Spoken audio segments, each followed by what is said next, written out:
Shaping Success with Wes Tankersley is brought to you by Aggressive Marketing Solutions, your solution for all business social media needs. If you need a team of social media marketers and content creators to help you build your brand on social media, text WES 2020 to 541-709-6502 today.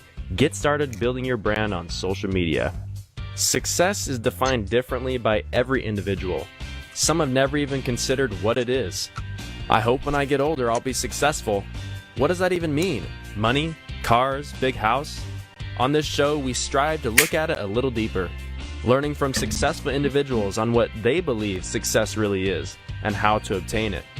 Everybody, enjoy the show. This is Shaping Success with Wes Tankersley.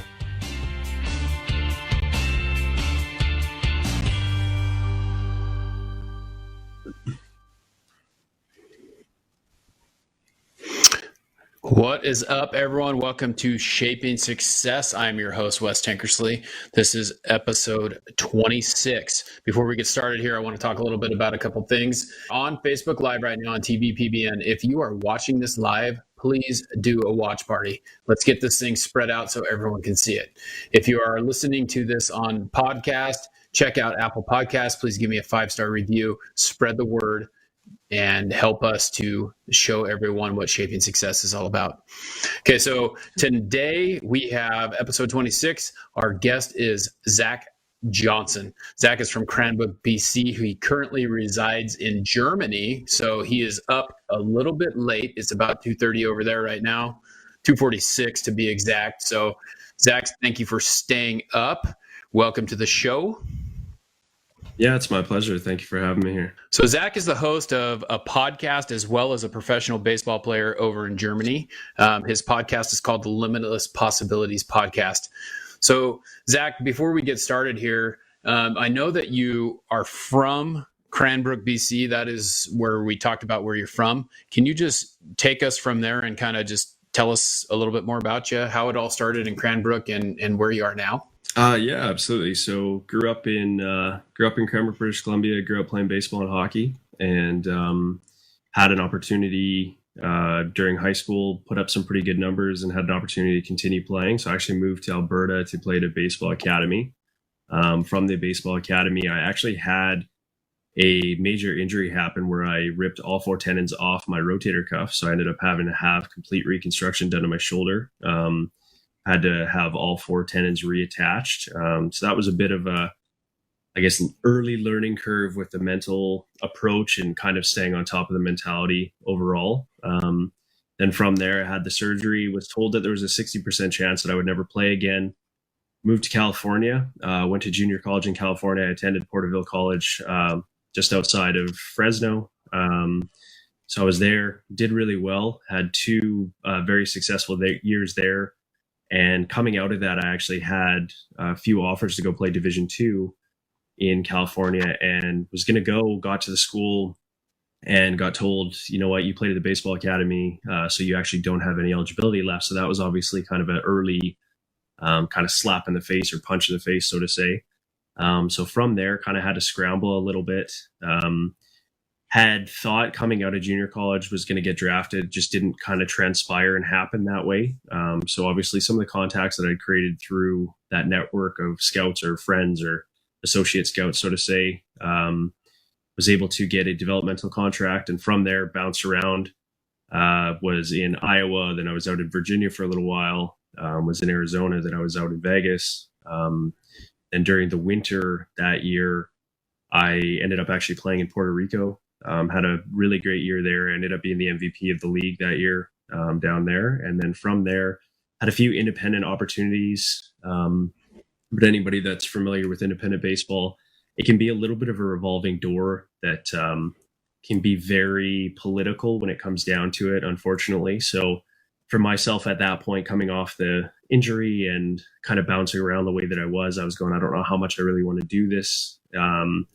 Kind of couch surfing, so to say, around and living out of a suitcase, and had an opportunity to come over to Germany in 2016, where financially it was going to be more sound for myself, as well as a little bit more mental stability. You're not kind of constantly looking over your shoulder like they're going to come and tap you and send you home. So I came over here in 2016. I played in Mannheim. Then during the winter, I went and played in Australia. And then from Australia, I came back to Germany and played in Mainz. And then decided that I was going to end up coming back here due to some personal connections that I had made. And then after that, came back 2018, started again in Mannheim. Then my contract got purchased by a team in the Netherlands. So I was transferred to the Netherlands and I played there for close to a month. And then after that, my contract actually got purchased by a team in Toronto. And the past 2 summers I played in Toronto, and now I live full time in Germany. That's a long journey to continue doing something that you love to do. I want to back up a little bit though, because you talked about that injury that you had right off the bat. You know, that tearing all those tendons in your shoulders is a pretty crazy situation. What was your thought process and your mentality, your mindset when that whole situation happened? Because that's a big thing. I mean, did you have to learn how to throw again? I mean, what was the thought process in that whole situation? Yeah, well, I mean, it was really difficult. So pre-injury, I had quite a few different things going on. I also have the benefit of being a dual citizen. I have an American and a Canadian passport, so I didn't have to deal with all the visa issues that a lot of my, I guess, peers in Canada would have had to deal with. So I had a lot of really good opportunities presenting themselves before the injury, whether it would have been professionally or to go and play at D1 or D2 schools. And it's kind of a, so to say, you're kind of in your early 20s, you're indestructible, right? And kind of went from being this, epitome of being like, all right, I'm going to go and do this thing that I've been working so hard for and go and play professionally, or kind of chase that dream playing top flight universities, to all of a sudden I can't do anything. I can't even lift my arm. I can't eat properly. So it was really difficult. I had a really good group of people around me that were able to help me mentally kind of stay on top of it. A few people that I was able to lean on, whether they were kind of a mentor or just family that had gone through some injuries previously. So they kind of helped walk me through and make sure that I didn't kind of go into that depressive state that some athletes do go into. Of course, you kind of dabble into it because when you have nothing but free time and what you would normally be doing, and you see all your friends doing it or all your former teammates doing it, it's kind of tough to stay on top of. But at that time, I really kind of just turned to reading and doing a lot of self-improvement. I mean, for me, pre-surgery, the surgeon was saying, again, as I said, there's a 60% chance I might never play again. So, all right, hang tight, everyone. We got a little technical difficulties here. Zach is in Germany, so we're going to continue to try and see if we can get him reconnected. Let's see what we can do here. All right. So, hey, while we're trying to get Zach back here, we're going to talk a little bit about a couple things that he's already said that are really important. He's talked about, one of the things that really inspire me is you sit there and you look at where he's been, all the things that he's listed that he's done. He's in Germany right now. Zach is 30 years old. And so he is punching through, trying to continue to create this baseball mentality. He's coaching, he's doing all these things that are available to him to continue to help mentor that. On top of that, and hopefully when he gets back here, we'll talk a little bit about his podcast, but I've been listening to his podcast quite a bit, and he talks with other people about kind of the same thing that we do. He's talking about inspirational things. He's trying to create and inspire people. He does a lot of reading and things like that. So he's able to expand his mind and have that mindset that no matter what he does, he's going to keep pushing forward. He's going to continue to do the things that he can to be successful.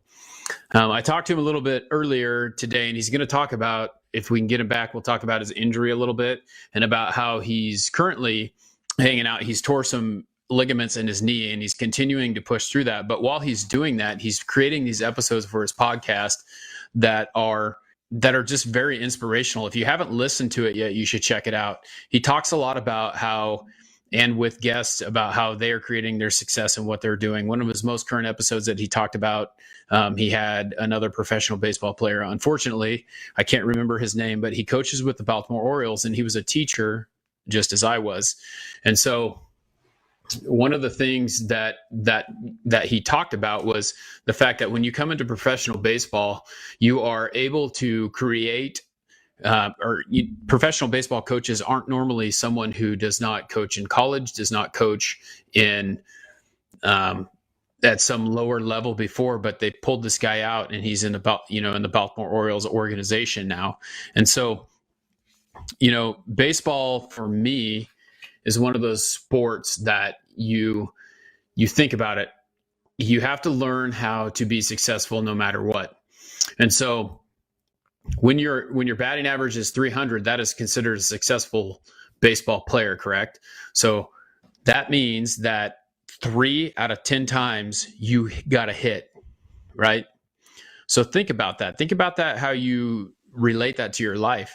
3 out of 10 times, and we got Zach back now, so I'll quit babbling. But Zach, while you were gone, we were talking about a batting average and how 300 is considered a great batting average, right? So you fail how many times? So we were talking about failure. And one of the things that I brought up was the fact that you continue to work through this and you're continuing to pursue your dreams no matter what setback that is. So we were talking about your shoulder injury and how you push through that. So again, let's kind of recap for the audience again what you were thinking about that shoulder injury, how you had to learn how to eat, how you had to learn how to throw again, and all those things, and how you pushed through that and continued to pursue your dream. So obviously when you're listening to the doctors or you're listening to, maybe people around you, and they're saying that there's a high percentage chance you might never do it again, it's really easy to kind of slip into that negative thing. But I think if you kind of have that passion, as you said, to kind of push through and kind of keep going towards that next level of things, whether it be business, just anything in your life that you're trying to transition through, or of course in sports, it makes it a lot easier. But it was really, for me, the circle of people that I was around, they were really good on helping make sure that I didn't get negative. They, stayed on top of it. Of course, you slip into it a little bit sometimes because that's just how life is. Sometimes we get into our own cycle of negative thinking because of maybe things aren't going the way they were. But I really used it as fuel because I knew how close I was to kind of achieving that I'd worked so hard for. And I wasn't going to let, a diagnosis or a minor injury kind of set me back. And I was, recommended that I do surgery, rehab, 2 to 4 times a week. And I was doing it probably 8 to 12 times a week. Obviously, I was kind of pushing my body a little bit more. And every time that, people were kind of telling me, hey, slow down, I was going, yeah, but it's my body. You don't understand it the same way. And so I actually moved to California 2.5 months after I had surgery. So when I went there, I was still in the sling and I was out at third base taking ground balls. And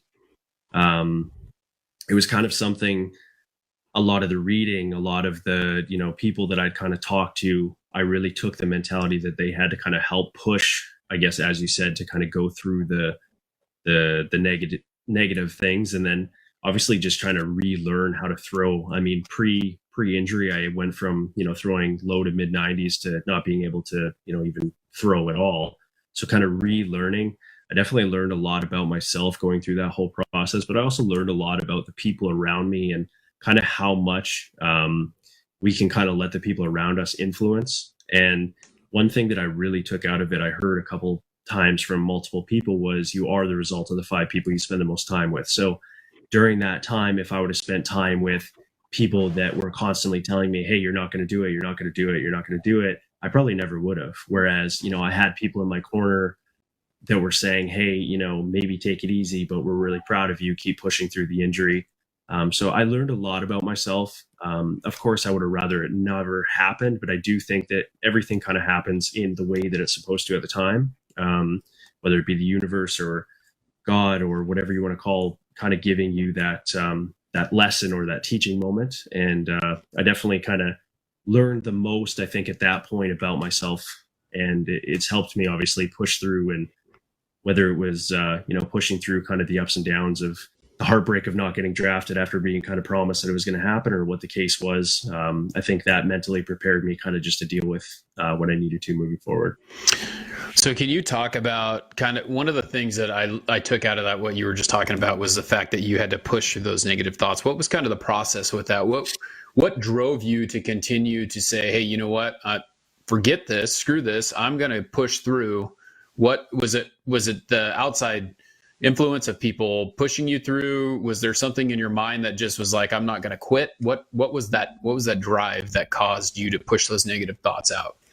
I think there was two major components to it. I think the biggest thing is oftentimes we work so hard for something to happen, and whether it's, a goal to play sports and make it to a certain level, or it's a business that we want to start our own business, and we hit road bumps or roadblocks, so to say. And no matter what we're doing in life, we're going to hit those, but it's how we decide to go about it that kind of transcends us either to progress or backwards. And I really, at that time, I was like, I worked my ass off to get to the point that I'm at, and I'm not going to let this injury set me back. If I put absolutely everything into recovering and being back to playing, and I'm just not able to do it, at least I can, at the end of the day, say that I put absolutely everything into it, and I can walk away from knowing that I tried to come back from my injury rather than just being like, injury happened, my career is over. So I knew that I didn't want to be a person 10, 15, 20 years down the road that was like, well, what if I would have pushed more? Because I've never been like that. I've always been like, hey, you know what? If I take this jump and nothing happens, great. And if I take it, well, what if something amazing happens? But again, as you said, kind of the second part of that would be the mindset. My dad went through a pretty serious injury where he was actually told that he might never walk. And I kind of saw what he went through with that mentally. And he's, 20 years later, he's still walking. So he's been able to mentally kind of stay on top of that. And in that, him and I were able to kind of connect in a different way than we ever had previously. And he actually put me on to a couple different books that really talked about the mentality of moving forward. So Malcolm Gladwell's Outliers and The Tipping Point, those were two books that I really leaned on at that time. Obviously, since then, I've read some amazing ones as well. But at that time, those were kind of two that really sustained with me. And then in the back of my mind, I know it's something that we always take it for granted, but is something that I was thinking. I was like, realistically, if my biggest adversity or challenge in my life is going to be coming back from the shoulder surgery, then I've had a pretty, blessed life, so to say, to this point. So I just kind of used it as fuel to be able to continue going on. And it, was able to push through some crap, so to say, I guess, along the way. And that kind of extends into what's going on right now. I know that we talked a little bit earlier today, and you're dealing with a knee injury, correct? How does it help doing all the things that you're doing now to deal with this situation versus, a situation when you were younger? Do you tackle it a different way now than you did then? Yeah, absolutely. I think, obviously when we're younger, as I touched on earlier, right, we all think that we're indestructible.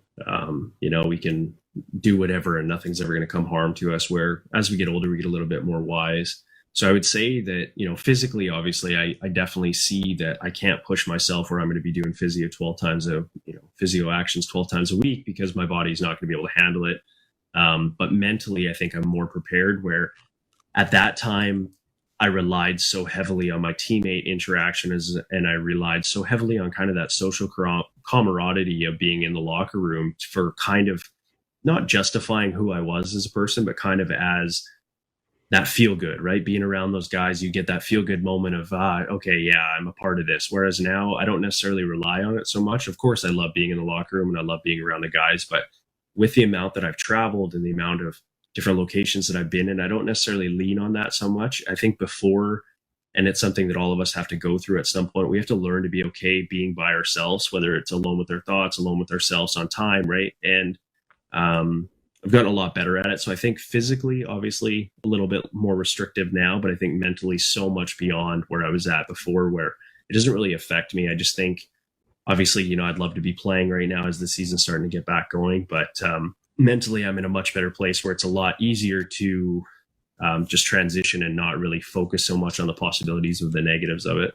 So you're kind of a jack of all trades, I'm guessing, because I've noticed you sent me some pictures yesterday, and you had a couple. You were a catcher, you were in the infield, you're in the outfield. Where do you reside? What can you talk about a little bit? Because I'm assuming, I listened to an interview that you had the other day, and my guess is that, and you can correct me if I'm wrong, but you'll do whatever it takes to get on the field. Does that sound like you? I definitely, as a kid in high school, what was really interesting, obviously growing up in Cranbrook, it's a little bit smaller place. The team that I played on primarily, we, had anywhere between 12 and 15 kids. We didn't have the luxury of having a full bullpen. We didn't have a luxury of having a full, squad essentially to say that everybody was playing the defined position. So for myself, being one of the better athletes, I was kind of, as you said, the jackknife, or whatever you want to say, the grease guy, so to say, where I could jump in and play any position. Primarily, I would play shortstop, just as that's kind of where it tended to lie for myself. But if we had a situation where maybe there was a player that was a pitcher for us because we were so short staffed, he needed to come into the game, I'd jump behind the dish and catch and just kind of do everything. So I kind of learned every facet of the game. And then what was really interesting is actually when I was coming back from my shoulder surgery, I caught a lot of bullpens just so I could see the ball, because I actually wasn't able to swing, right? So, and I wasn't able to throw back. So I would catch the ball, flip it out of my glove to a guy beside me who would throw it back. But I would just sit there and catch and receive, right? Just so I was involved in the practices and really being involved. And I'd always played infield. Really, after my shoulder surgery, I haven't touched the mound since, for obviously reasons. I had a couple opportunities where a team had said, hey, you know what, like the import rules in the leagues are what they are. In Germany, the import rule is you're only allowed to have 2 imports of a position, and then you're allowed to have 1 import pitcher. So if they have a positional need, then they'll bring you in as that position. But then if they maybe need something else, a lot of times they'll be like, hey, are you willing to do this? And then usually it kind of proceeds out where it's like, okay, we brought you in to be a catcher, but you're actually a better outfielder. And so for myself now, I play outfield. That's my main position. I actually transitioned to play in the outfield before I went to Puerto Rico, kind of at a recommendation from one of the people in the Cardinals system that I was working with. He said, you know what, the log jam in the infield is what it is.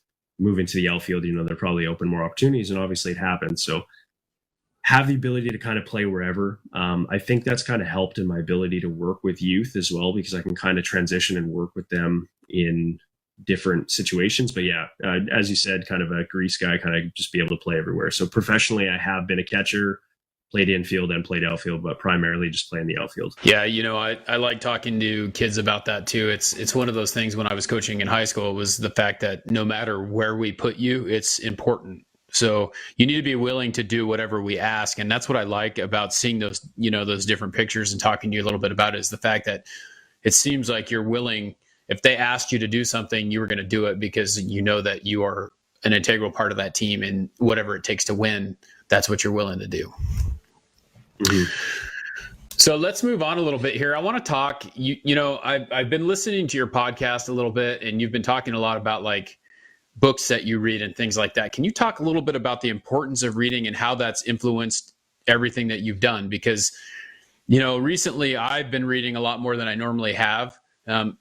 You can't see them over here, but I have 2 degrees on the roll wall, but I know that I never cracked maybe 3 books in college, and I did all right. Mm-hmm. As far as grades go, but I've learned more from the books that I read that aren't college related. So what's the importance of that in your mindset? Well, the one thing that I really appreciate about reading is, whether it be, a book on stoicism that's from 2,000 years ago, or a book that was written 2 weeks ago, everybody kind of has a perspective and story on things that they go through. And I think that's kind of like the universal language of being a human being, is that we all kind of harness energy. It's just a matter of how we decide to output it. And obviously situational of where we're at changes things, but we kind of all go through things in our own way at different times. So it's kind of unique, and in a way it's very captivating to read somebody's story and be like, hey, you know what, like this is a different path, but I can relate to 10 or 15 things.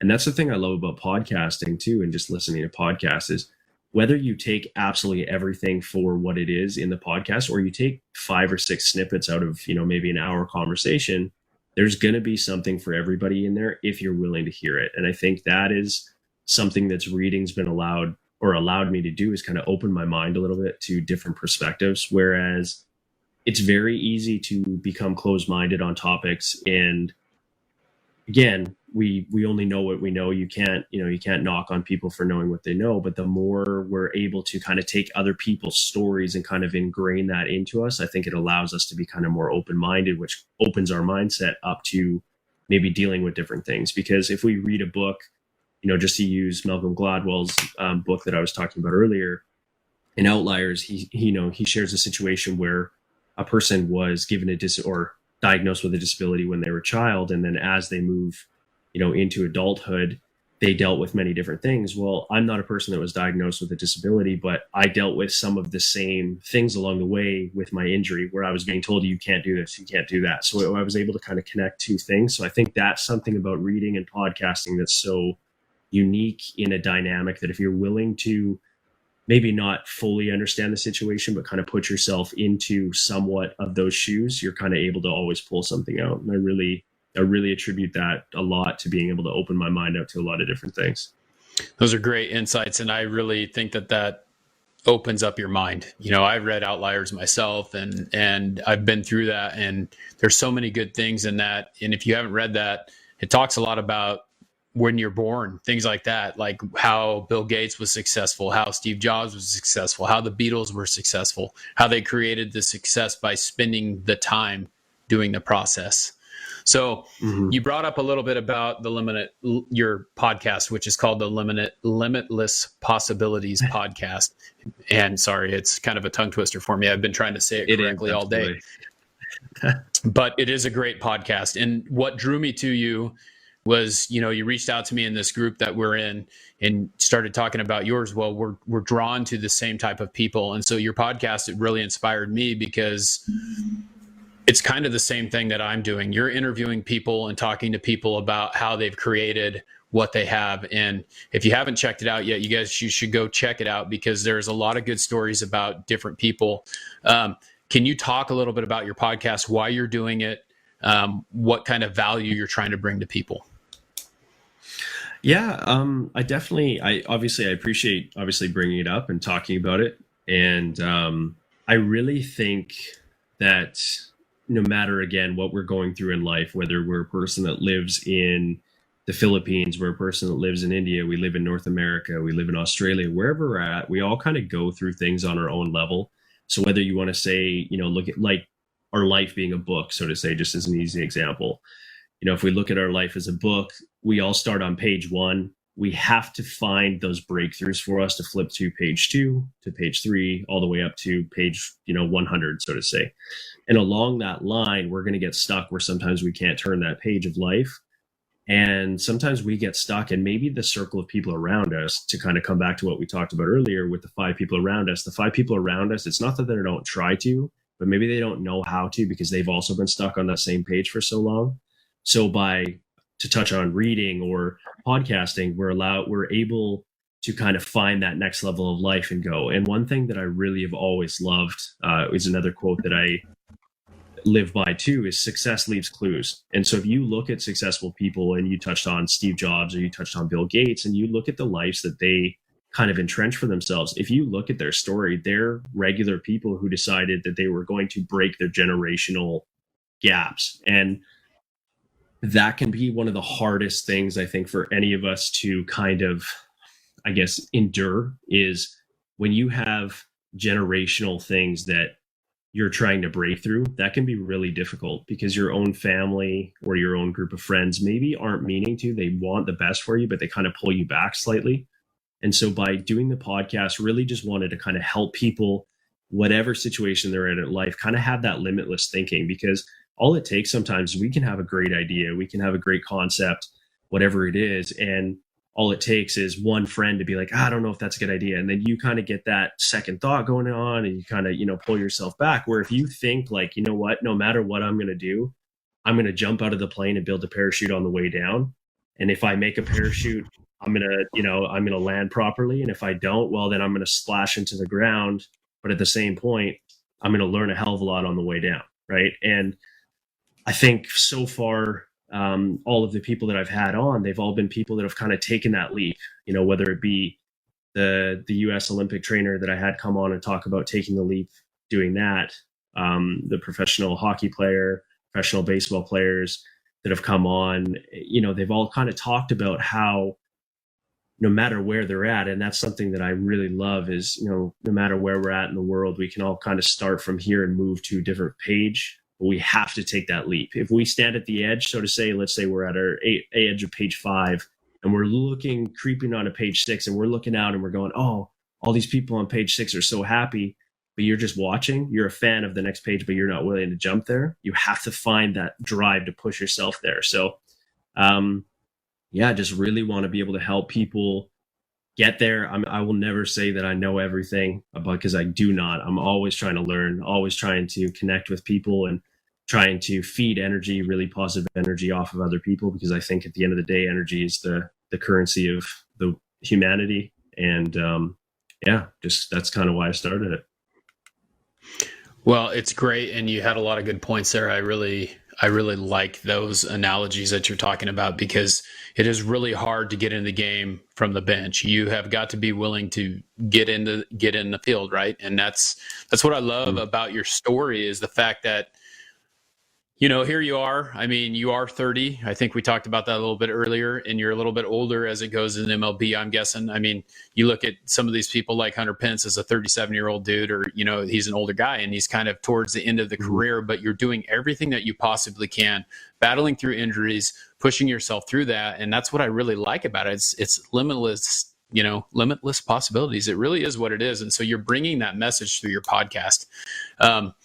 And I have to say that for me, doing my podcast the way that I do it, which is, it's called Shaping Success, but it really is a lot for me, because I get to interview people like you who inspire me. And then you get to show other people how you are working through what you're doing. So I applaud you for that. I think that it's great. And if anyone is listening, you should check out Zach's podcast. Zach, I could sit here and I could talk to you all day about this. And I think that we're going to have some future episodes here. We talked about doing something kind of a collab, and we're going to do it. I'm really excited. I know that you're in Germany and we have those constraints and it's kind of tough, but we're going to figure out a way to make it happen, because I think that we can talk mindset together. And I think that it would be a great conversation, just like we're having here. But with that being said, I know that it's getting close to 3:00 over there, or it is past 3:00. And I really appreciate you doing this. Can you tell us where we can find you? Because I want to make sure that everyone knows where to find you. Yeah. You can find on Facebook at the Limitless Possibilities Podcast, and then on Instagram at the Limitless Production, and on Twitter at the Limitless Possibilities Podcast as well. And then you can find the podcast itself on any of the major podcast hosts. It's all on there. I encourage anybody, if you have any questions or if you have any comments about the show, definitely reach out to me. The same way Wes is very approachable. Definitely reach out to him if you have any questions or have anything that maybe we talk about, whether it be Wes talking about on his podcast or myself talking about on my podcast. If you have anything that you have any questions about, definitely reach out. More than happy to kind of explain. If I have an analogy that doesn't really make sense, obviously try to break it down. If I can't explain what I'm talking about, I shouldn't be talking about it anyway. So, I definitely appreciate the opportunity to explain the podcast and having me on. It's been great. Yeah, and the fact of the matter is that Zach or myself are very open to any kind of conversation, whether it's negative or positive. If we're doing something that you don't like, we want to hear about it. I don't, if you're going to give me a 1-star rating on something, and I'm sure Zach feels the same way, we want to know why, because we want to be able to fix that. And that's part of the process. So before we get to the last question, because we're going to start doing something different here on Shaping Success, I'm going to do a final question sponsor from here on out. Okay. And if you haven't noticed, I'm wearing a Warriors collection. It's kind of, my lighting's not as great, but I'm wearing a Warriors collection shirt. Okay. One of my friends, Brian, he's going to be our final question sponsor for this show. But if you're interested in being a final question sponsor, I want you to go ahead and DM me. So our final question sponsor today is Warriors brand, our Warriors collection. Okay. So I want to talk about that, what that is. If you contain these aspects of, you are a warrior. Okay. We've got courage, honor, integrity, loyalty, and respect. All right. Brian is a former veteran, and he wants to go ahead and push this brand. And that's what the Warriors Collection is about. They are our final question sponsor. So before we get to that final question, if you have a chance, go check out Warriors Collection. It's on Instagram. I'll link that in the show notes. But so, Zach, we're going to get to this final question here. And this is what I ask every single guest that's on the show.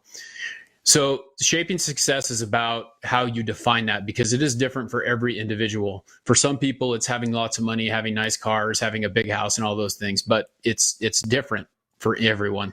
So what my question for you is, how do you shape your success? What is the shape of your success?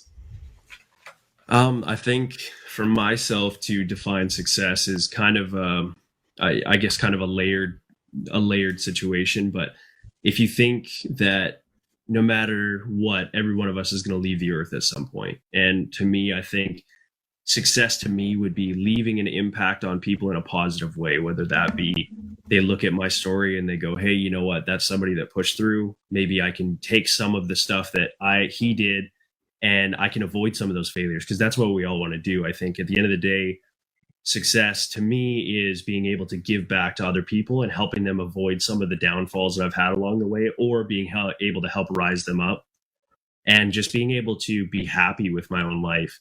Truly accepting my own story, I think, has been one of the biggest things that all of us kind of have to go through at some point. And I think some of us resist it, and it causes friction, and it causes us to kind of fall back or have pitfalls where I think for me, being successful, of course, it'd be amazing to have millions of dollars, and it'd be nice to have, the fancy house, fancy cars, but being able to be just happy being myself and being able to help others, I think, is the main point for me. Well, I love that you're on the same type of mission that I am, is helping other people be successful. And so that's why I really enjoy the fact that you're on the show. I want to thank you again for taking the time, because I know that it's very late over there. And I appreciate you working with the time constraints that I have. So thank you again for taking the time out of your evening or morning. And great. Thanks for being a great guest. Yeah, I appreciate having me on, and I definitely look forward to hearing more episodes down the road. Thank you again for having me on. It's my pleasure. Yep, I appreciate it. So Zach and I are probably going to do some episodes later on too. So thanks for listening in. What we're going to, every episode we go through, and I just want to talk about, thank you for doing a live show or a watch party if you have done that. If you are listening to this on Apple or anywhere else that you listen to podcasts, please give it a review, give it a 5-star rating. DM me if you have any questions. If you'd like to be the final question sponsor, we're trying to keep this show alive. We have a live link on the TVPBN network. And so what we're trying to do is get donations for that, so we can continue to keep that link live and bring it to you with easy access. So if you want to donate to the show, that would be great. The top donator of the week I will use as the final question sponsor. I want to thank my sponsors at Aggressive Marketing Solution, as well as my producer, TVPBN. Until next time, I would like to challenge you to try and find the shape of your success. Have a great evening. This was Shaping Success with Wes Tankersley, brought to you by Aggressive Marketing Solutions. If you need a team of marketers to help you with social media, all you need to do to start is text Wes 2020 to 541-709-6502, 541-709-6502. That is Aggressive Marketing Solutions. Have a great day. See you next time.